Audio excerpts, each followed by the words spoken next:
Samantala, mas bumaba mga kaso ng rabies sa bansa kumpara noong nakaraang taon, habang tumaas naman ng bahagya ang mga kaso ng dengue kasunod ng epekto ng habagat at bagyo noong Hulyo. Si Vel Custodio sa detalye.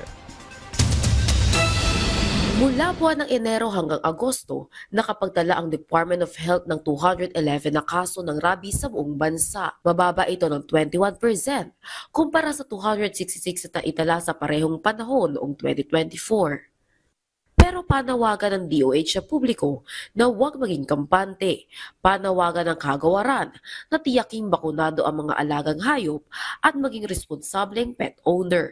Makipag-ugnayan sa veterinario sa LGU para sa bakuna at kung sakaling makagat o makalmot, hugasan agad ang sugat gamit ang sabon at umaagos sa tubig sa loob ng 10 minuto at agad na kumonsulta sa health center o sa Animal Bite Treatment Center. Bahagya namang tumaas ang kaso ng dengue noong 13 hanggang 26 Hulyo na umabot sa 15,091. Ito ang linggo nang maramdaman ang epekto ng bagyong Krising, Dante at Emong. Nananatili pa rin nakaalerto ang dengue fast lane para sa mga pagamutan.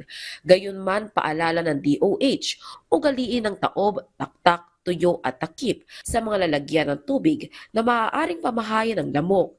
At kung sakaling makaranas ng lagnat at 2 araw na nakararamdam ang pamamantal, pananakit ng katawan, kalamnan, mata, pagkahilo o pagsusuka, agad na kumonsulta sa doktor. Vel Custodio para sa Pambansang TV sa Bagong Pilipinas.